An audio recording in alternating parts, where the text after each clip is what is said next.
ठगों का चतुरपुर। राजस्थान और मध्य प्रदेश की सीमा पर फैला छोटा सा गांव था चतुरपुर।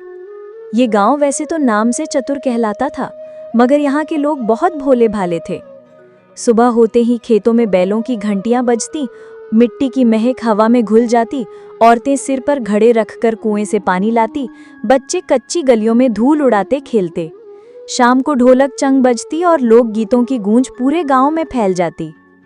लोग मेहनती थे लेकिन दुनियादारी से अनजान, झूठ फरेब से दूर, अपने छोटे से संसार में खुश। लेकिन हर शांति की कहानी में एक तूफान छिपा होता है, और ये तूफान गांव में आने वाले थे दो परदेसी, भूल-भुल और बुद्धिनाथ। एक दिन गांव के बाहरी हिस्से में धूल उड़ाती पगडंडी पर दो आदमी चलते दिखाई दिए। पहला था लंबा पतला, नुकीली ठोड़ी, आंखों में चमक और चेहरे पर हर वक्त चालाकी भरी मुस्कान। नाम था भूल-भुल। दूसरा था भारी भरकम शरीर वाला, गंभीर आंखें और धीमी आवाज में बोलने वाला बुद्धिनाथ। दोनों चलते चलते गांव के चौपाल तक पहुंचे। भूल-भुल ने चारों ओर देखा और ऊंची आवाज में बोला, ओ चतुरपुर के वासियों, सुनो सुनो, हम दूर देश से आए हैं और तुम्हारे लिए सौभाग्य का वरदान लेकर आए हैं। लोग चौंक गए, बच्चे दौड़कर चौपाल पर आ गए, औरतें घरों से झांकने लगीं। किसान रामू ने पूछा, कौन हो भैया और किस सौभाग्य की बात कर रहे हो? बुद्धिनाथ गंभीर स्वर में बोला, हम साधु हैं, हमारे पास है स्वर्ण चाबी। ये साधारण चाबी नहीं, ये जहां भी लगाई जाए वहां से खजाना प्रकट होता है। खजाना? गांव वाले एक साथ बोले। हाँ, सोना चांदी जवाहरात, बस तुम्हें विश्वास रखना होगा। गांव वालों की आंखों में लालच चमक उठा। गांव वालों ने दोनों का आदर किया, उन्हें खाने पीने को दिया और चौपाल पर जगह दी। रात को दोनों ठग अकेले बैठे थे। भूल-भुल हंसते हुए बोला, भाई सब तो हमारी बातों में फंस गए, अब तो मजा आएगा।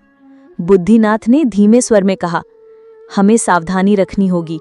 कल सुबह दो नकली चाबियां गांव वालों को दिखाएंगे, एक तालाब के पास डाल देंगे और दूसरी मंदिर के पीछे खेत में। लोग आपस में लड़ेंगे और हम उनकी गाढ़ी कमाई उड़ा ले जाएंगे। दोनों ने शराब के घूंट भरे और जोर से हंस पड़े।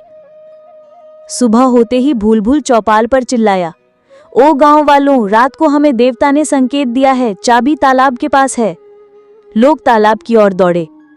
इधर बुद्धिनाथ ने घोषणा की, नहीं, मुझे स्वप्न में देवी ने कहा है असली चाबी मंदिर के पीछे खेत में है। गांव दो हिस्सों में बंट गया। रामू बोला, मैं तो तालाब खोदूंगा। गोपाला बोला, नहीं, खेत में ही खजाना है। लोग आपस में बहस करने लगे। भूल-भुल और बुद्धिनाथ दोनों तरफ खड़े होकर लोगों को भड़काने लगे। दिन भर लोग खोदते रहे। तालाब के किनारे मिट्टी के ढेर लग गए, खेत में गहरे गड्ढे बन गए, लेकिन खजाना कहीं नहीं मिला। थके मांदे लोग पूछने लगे, अरे बाबा, खजाना कहाँ है? भूल-भुल मुस्कुराकर बोला, तुम्हारा विश्वास कमजोर है, मंत्र सही से नहीं बोला। बुद्धिनाथ बोला, सच्चे दिल से खोदोगे तो खजाना मिलेगा। लोग फिर से जुट गए। असल में असली स्वर्ण चाबी दोनों ठगों के पास थी। वे योजना बना रहे थे कि जब लोग पूरी तरह झगड़ों में उलझ जाएंगे, तब मंदिर की दान पेटी और किसानों के घरों की गाढ़ी कमाई लेकर भाग जाएंगे। लेकिन किस्मत ने खेल बदल दिया। भूल-भुल रात में शराब के नशे में चाबी से खेल रहा था। अचानक वो उसके हाथ से फिसली और तालाब के पास बरगद की जड़ों में गिर गई। भूल-भुल घबरा गया, लेकिन सोचा अंधेरा है, किसी ने देखा नहीं। परंतु पास ही एक छोटा बच्चा मक्खन ये सब देख रहा था।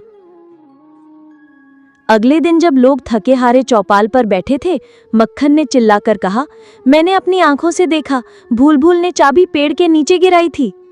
गांव में खुसफुसाहट शुरू हो गई। सीताराम दादा बोले, गांव के बुजुर्ग बोले, बच्चा झूठ नहीं बोलता, कल सुबह हम उसी पेड़ के नीचे खुदाई करेंगे। भूल-भुल और बुद्धिनाथ के चेहरे उतर गए। सुबह होते ही सब गांव वाले बरगद के पास इकट्ठा हुए। खुदाई शुरू हुई।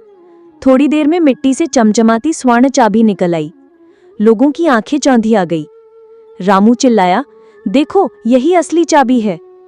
भीड़ गुस्से में चिल्लाने लगी, हमें ठगा गया है। भूल-भुल डरकर भागा, लेकिन अपने ही खोदे गड्ढे में गिर पड़ा।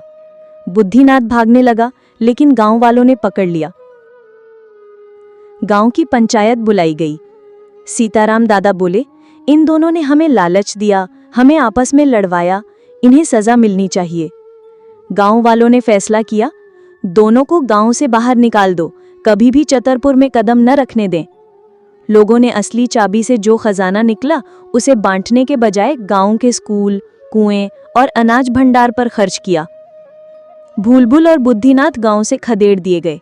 उनकी चालाकी और धोखेबाजी उनके ही खिलाफ पड़ गई। गांव वालों ने सीखा, लालच इंसान को अंधा कर देता है। सच चाहे देर से सामने आए, लेकिन अंततः जीत उसी की होती है। मिलजुल कर लोग किसी भी बुराई को हरा सकते हैं। गांव फिर से शांति और खुशहाली की ओर लौट आया। दोस्तों, ऐसे ही और अच्छी अच्छी कहानी सुनने के लिए मेरे YouTube चैनल कहानियों की रसोई को सब्सक्राइब जरूर कर लें।